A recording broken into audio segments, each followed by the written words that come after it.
بسم اللہ الرحمن الرحیم۔ السلام علیکم۔ بڑے غصے سے میں گھر سے چلا آیا۔ اتنا غصہ تھا کہ غلطی سے پاپا کے جوتے پہن کے نکل گیا۔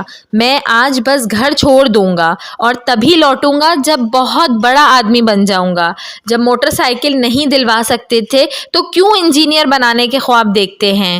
آج میں پاپا کا پرس بھی اٹھا لایا تھا جسے کسی کو ہاتھ تک نہ لگانے دیتے تھے۔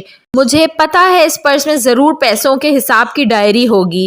پتا تو چلے کتنا مال چھپا ہے۔ ماں سے بھی اسے ہاتھ نہیں لگانے دیتے کسی کو۔ جیسے ہی میں عام راستے سے سڑک پر آیا مجھے لگا جوتوں میں کچھ چبھ رہا ہے۔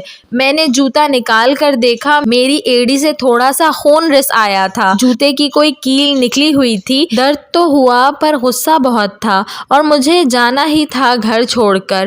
جیسے ہی کچھ دور چلا مجھے پاؤں میں گیلا گیلا سا لگا۔ سڑک پر پانی پھیلا ہوا تھا۔ پاؤں اٹھا کے دیکھا تو جوتے کی تلی پھٹی ہوئی تھی۔ جیسے تیسے لنگڑا کر بس اسٹاپ پر پہنچا۔ پتا چلا 1 گھنٹے تک بس نہیں آئے گی۔ میں نے سوچا کیوں نہ پرس کی تلاشی لے لی جائے۔ میں نے پرس کھولا، ایک پرچی دکھائی دی۔ لکھا تھا لیپ ٹاپ کے لیے 40,000 قرضے لیے، پر لیپ ٹاپ تو گھر میں میرے پاس ہے۔ دوسرا ایک جوڑ مڑا دیکھا، اس میں ان کے آفس کے کسی شوق ڈے کا لکھا تھا۔ انہوں نے شوق لکھا اچھے جوتے پہننا۔ اچھے جوتے پہننا، پر ان کے جوتے تو ماں گزشتہ 4 ماہ سے ہر پہلی کو کہتی ہیں کہ نئے جوتے لے لو، اور وہ ہر بار کہتے ہیں کہ ابھی تو 6 ماہ جوتے اور چل جائیں گے۔ میں اب سمجھا کتنے چل جائیں گے۔ تیسری پرچی، پرانا اسکوٹر دیجیے، ایکسچینج میں نئی موٹر سائیکل لے جائیں۔ پڑھتے ہی دماغ گھوم گیا۔ پاپا کا اسکوٹر! میں گھر کی طرف بھاگا۔ اب پاؤں میں وہ کیل نہیں چبھ رہی تھی۔ میں گھر پہنچا، نہ پاپا تھے نہ اسکوٹر۔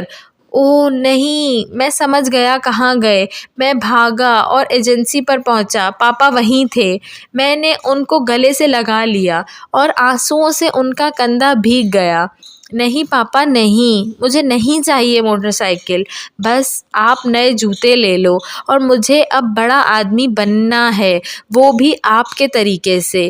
ماں ایک ایسی بینک ہے جہاں آپ کی ہر احساس اور دکھ جمع کر سکتے ہیں، اور پاپا ایک ایسا کریڈٹ کارڈ ہے جن کے پاس بیلنس نہ ہوتے ہوئے بھی ہمارے خواب پورے کرنے کی کوشش ہے۔ سب دوست ایک بار درود شریف پڑھ لیں۔ ایک بار درود شریف پڑھنے سے اللہ تعالیٰ 10 مرتبہ رحمت فرماتے ہیں۔ ویڈیو پسند آئی ہو تو اس کو ضرور لائک کریے گا، اور ایسی مزید اچھی ویڈیوز دیکھنے کے لیے میرے چینل اردو کہانی گھر کو سبسکرائب کر لیجئے۔ Thanks for watching. اللہ حافظ۔